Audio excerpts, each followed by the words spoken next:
आप सभी प्यारे प्यारे प्रशिक्षु अध्यापक एवं अध्यापिकाओं को मेरा प्यार भरा नमस्कार। आपका अपने YouTube चैनल ऑनलाइन शिक्षण में बहुत बहुत स्वागत है। दोस्तों, आज से हम शुरुआत करने वाले हैं हमारे नए सब्जेक्ट यानी हिंदी की। आज ये हिंदी की पहली क्लास है, तो आज हम जानने वाले हैं जो हिंदी की पहली यूनिट है उसी के बारे में कि हिंदी भाषा का विकास कैसे हुआ, उसकी लिपि कौन सी है, ध्वनि क्या होता है, भाषा क्या होता है, यही सब चीज़ें आज की वीडियो में हम जानने वाले हैं। तो चलिए एक एक करके करते हैं शुरुआत आज के टॉपिक की। दोस्तों, बहुत ही छोटा सा लिमिटेड सिलेबस है आपका हिंदी में, तो इसीलिए सभी चीज़ें बहुत ही इम्पोर्टेंट हो जाती है। और आपको बता दूं थोड़ा ओवरऑल कि आपका 25 नंबर का हिंदी का पेपर आता है, 1 घंटे का टाइम आपको इसके लिए मिलता है। तो चलिए अब जानते हैं आज के सेशन के बारे में। हाँ जी, तो बताइए भाषा होता क्या है।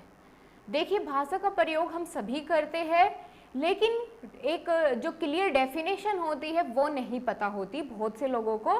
तो आज वही से जानने की शुरुआत करते हैं। सबसे पहले जानेंगे कि भाषा क्या होता है। भाषा ही ऐसा माध्यम है जिसके प्रयोग करके या जिसका प्रयोग करके मनुष्य अपने भावों, विचारों को दूसरों के समक्ष प्रकट कर सकता है। भाषा वाक्यों से बनती है।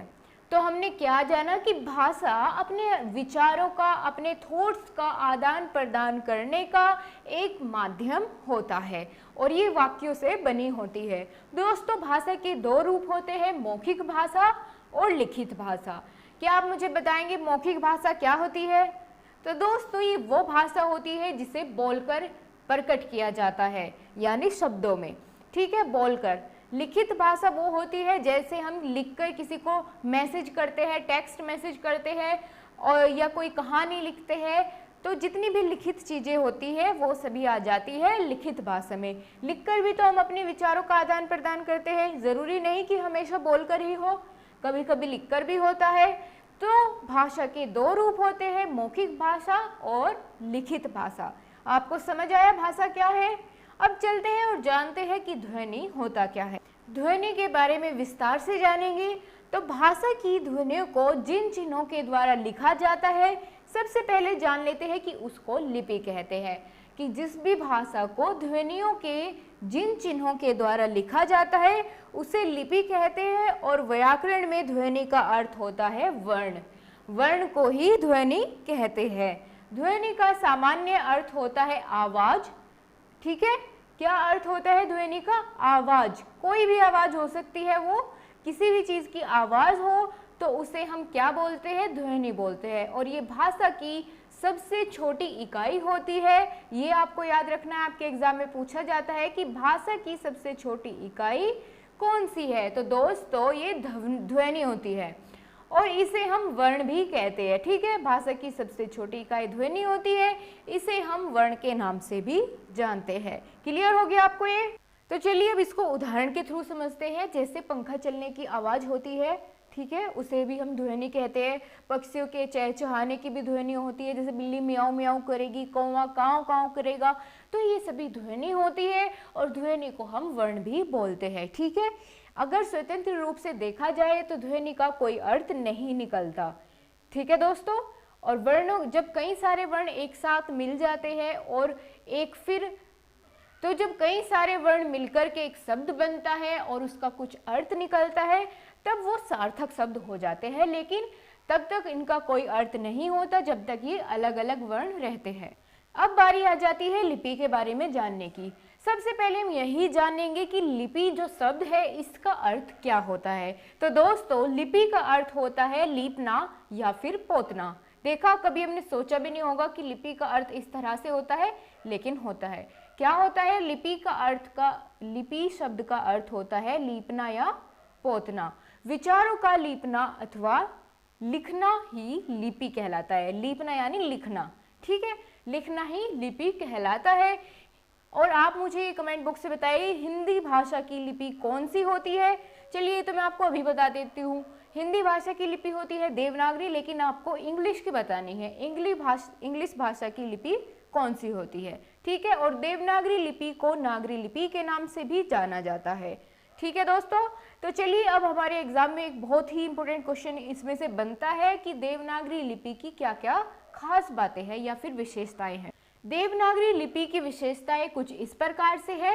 जैसे सबसे पहली तो यही है कि यह लिपि स्पष्ट एवं सुंदर है। ठीक है दोस्तों, कैसी है? स्पष्ट है, सबको समझ आती है और सुंदर होती है। देवनागरी लिपि में प्राय सभी मूल ध्वनियों के लिए पृथक पृथक ध्वनि चिन्ह हैं। इस लिपि की यह विशेषता है कि इसमें जैसा बोला जाता है वैसा ही लिखा जाता है और वैसा ही उसे पढ़ा जाता है। इस लिपि का ध्वनि तत्व बड़ा ही वैज्ञानिक है। समझ आया आपको? और ध्वनि लिपि में स्वरों के स्थान पर उनकी मात्राओं का प्रयोग किया जाता है, जिसमें शब्दों का आकार अपेक्षाकृत क्या हो जाता है? बहुत छोटा हो जाता है और यह लिपि बाईं से दाईं ओर लिखी जाती है। देवनागरी लिपि भारत में प्रयुक्त होने वाली कई अन्य लिपियों जैसे कि मराठी, बंगाली, गुजराती तथा गुरुमुखी आदि से बड़ा मेल खाती है।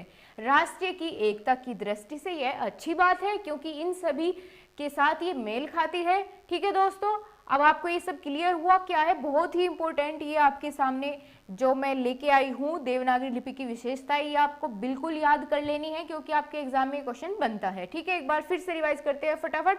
सबसे पहला क्या है कि यह लिपि सुंदर है, स्पष्ट है, समझ आने में बहुत ही आसानी होती है इसको, तो सरल, सुंदर, स्पष्ट है। दूसरी बात क्या है कि ध्वनि में प्रत्येक चिन्ह के लिए अलग अलग या पृथक पृथक ध्वनि चिन्ह होते हैं। ठीक है, और इसकी एक खास बात है कि जैसा इसमें बोला जाता है वैसा ही लिखा जाता है और वैसा ही पढ़ा जाता है और यह ध्वनि बहुत ही वैज्ञानिक तत्वों से बनी है। देवनागरी लिपि में स्वरों के स्थान पर उनकी मात्राओं का प्रयोग किया जाता है, जिससे उनका आकार यानी शब्दों का आकार अपेक्षाकृत छोटा हो जाता है। यह लिपि बाईं से दाईं ओर लिखी जाती है। ठीक है, बायां दायां तो समझ आता होगा, लेफ्ट टू राइट लिखी जाती है। और देवनागरी लिपि भारत में प्रयुक्त होने वाली कई अन्य लिपियों जैसे मराठी, बंगाली, गुजराती तथा गुरुमुखी से बड़ा मेल खाती है, जो कि राष्ट्रीय एकता के लिए बहुत ही अच्छी बात होती है। समझ आ गया आप सभी को? ठीक है दोस्तों, आज की वीडियो यहीं तक रखेंगे क्योंकि कल से हम नया टॉपिक शुरू करेंगे, तो नई वीडियो के साथ ही शुरू करेंगे। बहुत ही खास होने वाली है कल वाली वीडियो क्योंकि हम कल डिस्कस करने हैं वर्णमाला के बारे में। और दोस्तों, ऐसे तो हो ही नहीं सकता कि बिना वर्णमाला के आपके एग्जाम में कोई क्वेश्चन ना बने बिना वर्णमाला के, तो ऐसा होना जरूरी नहीं है।